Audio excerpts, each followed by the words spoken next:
Cette édition s'articulera autour de 4 grands axes. 2 axes d'exposition. L'exposition Outdoor, qui est une exposition dédiée aux concessionnaires d'engins dans le secteur des infrastructures routières. Et nous avons la chance cette année de recevoir dans cet espace tous les acteurs, tous les concessionnaires d'engins en Côte d'Ivoire.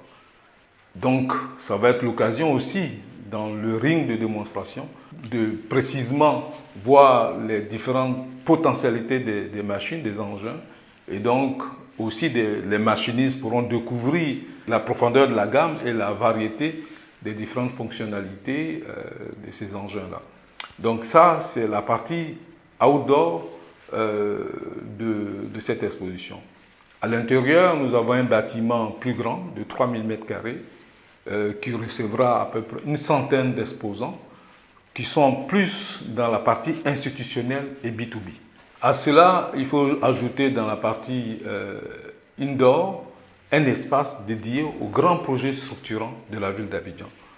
Précisément pour adresser aux acteurs du secteur, voilà les potentialités de développement qu'offre la ville d'Abidjan ou la région, le Grand Abidjan, dans les années à venir en termes de projets structurants, qui sont le projet de transport urbain d'Abidjan, le projet du Grand Abidjan, le 4e pont, le train urbain, etc.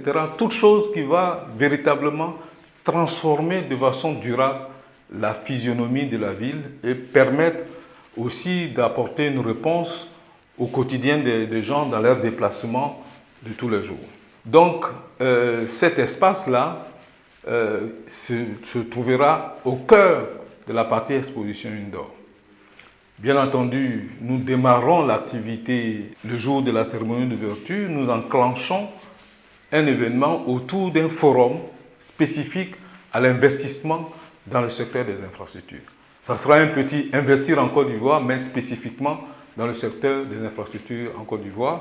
Il y aura donc des investissements un peu plus en détail dans le secteur routier, les investissements dans le secteur d'eau potable, production d'eau potable et distribution. Il y aura aussi des aspects qui sont liés à l'investissement dans le secteur de l'énergie, etc. Donc, ce forum va durer toute l'après-midi du premier jour de l'exposition pour permettre aux acteurs, en tout cas, de capter les opportunités d'affaires qui s'offrent à eux, en tout cas dans un environ d'ici 2020, etc., voire au-delà. Parce que ce sont des projets, bien entendu, structurants qui prennent du temps à être mis en œuvre. Mais en tout cas, les gens peuvent se préparer à adresser ces projets-là. Donc ça, c'est la partie forum. Et puis, bien entendu, toujours dans les aspects scientifiques, nous avons prévu des conférences avec 4 panels qui vont traiter en profondeur la thématique penser l'aménagement du territoire en intégrant les réseaux intelligents.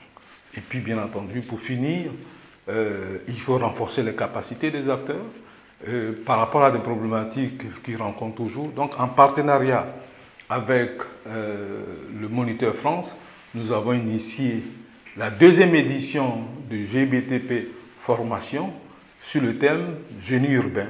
Et donc, qui lui va compléter, parachever, j'allais dire, le volet scientifique de ce salon-là. Donc voilà un peu ce que le Salon des infrastructures d'Abidjan propose, en tout cas, pour cette 3e édition. Et bien entendu, il y aura chaque acteur exposant qui lancer de nouveaux produits, qui présenter de nouvelles méthodes, etc. Donc ça va être riche, en tout cas, en expérience et que nous partirons de cette édition avec la satisfaction, en tout cas, d'avoir fait évoluer l'état de l'art en matière d'infrastructures économiques en Côte d'Ivoire.